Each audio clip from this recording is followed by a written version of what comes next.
Teman-teman pasti sudah sering mendengar tentang istilah pemanis buatan. Mungkin dari suatu iklan yang tayang di layar kaca, menjumpai suatu produk di supermarket, atau bahkan mengkonsumsi sendiri. Salah satu pemanis buatan yang sangat laris di pasaran adalah stevia. Sudah tahukah tentang pemanis buatan yang satu ini? Apakah pemanis ini lebih aman daripada gula pasir? Dan apakah bisa pemanis ini digunakan sebagai pengganti gula pasir, khususnya bagi penderita diabetes?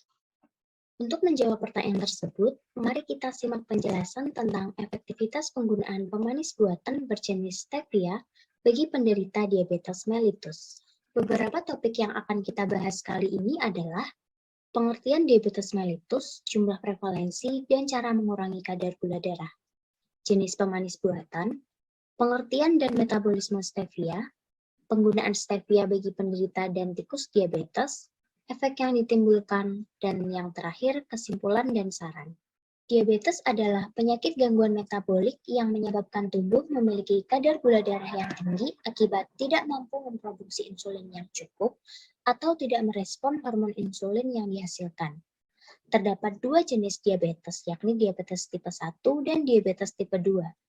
Diabetes tipe 1 terjadi akibat pankreas tidak memproduksi insulin yang cukup, sedangkan diabetes tipe 2 terjadi akibat resistensi insulin.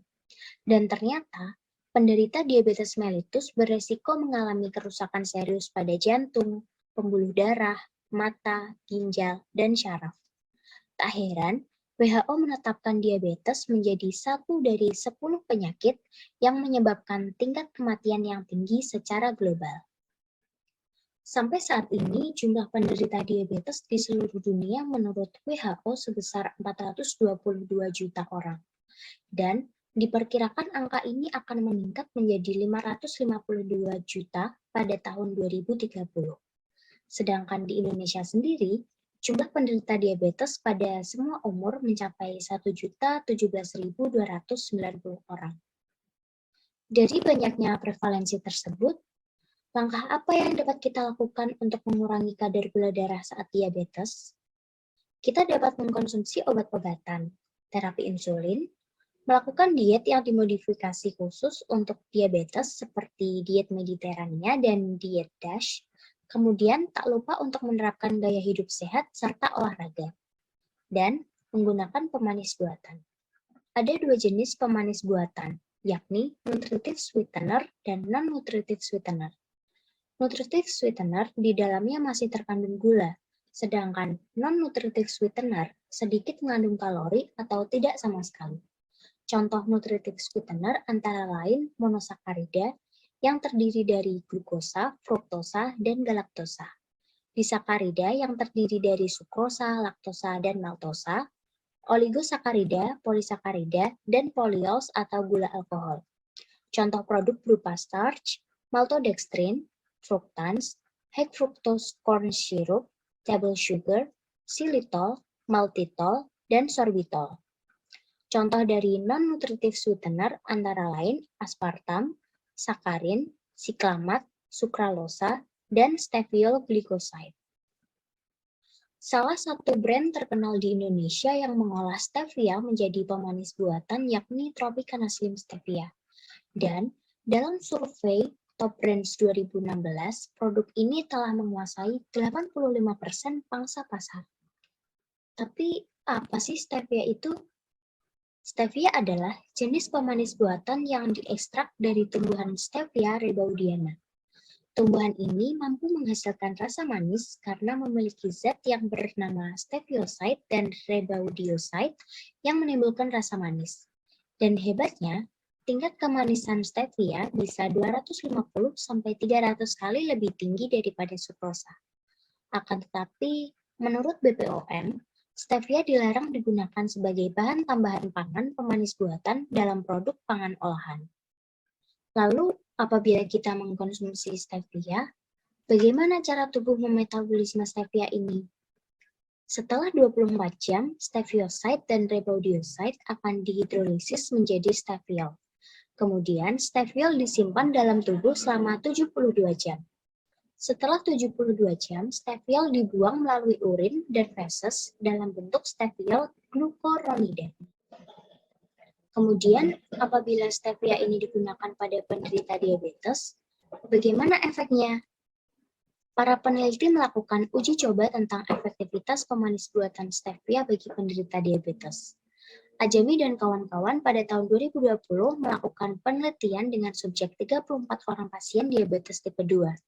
Subjek dikelompokkan menjadi dua kelompok.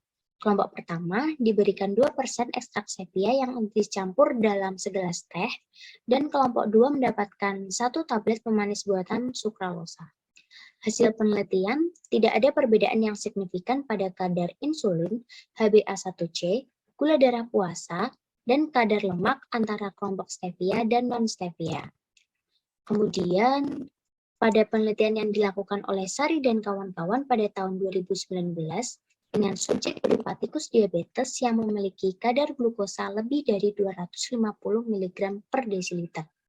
Dua kelompok tikus diberi perlakuan yang berbeda, berupa pemberian stevioside sebanyak 40 mg per kilogram berat badan dan yang tidak. Hasil penelitian menunjukkan bahwa kadar glukosa darah dan kadar kolesterol total mengalami penurunan. Pada penelitian yang dilakukan oleh Skaria dan kawan-kawan pada tahun 2017, stevioside diberikan kepada tikus diabetes dengan intervensi sebesar 250 mg per kilogram per hari. Penelitian dilakukan selama 28 hari. Hasil menunjukkan bahwa kadar kolesterol dan gula darah puasa pada tikus mengalami penurunan. Penelitian yang dilakukan oleh Ahmad dan kawan-kawan pada tahun 2018, stevia cair diberikan sebanyak 200-500 ppm per kilogram kepada tikus. Hasil penelitian menunjukkan bahwa tikus mengalami peningkatan berat badan. Sedangkan pada penelitian yang dilakukan oleh Saleh dan kawan-kawan pada tahun 2016, stevioside sebanyak 300 mg per kilogram per hari diberikan kepada tikus diabetes. Hasil penelitian menunjukkan bahwa terdapat peningkatan kadar insulin dan HDL dalam darah. Namun, terjadi penurunan gula darah puasa dan kolesterol.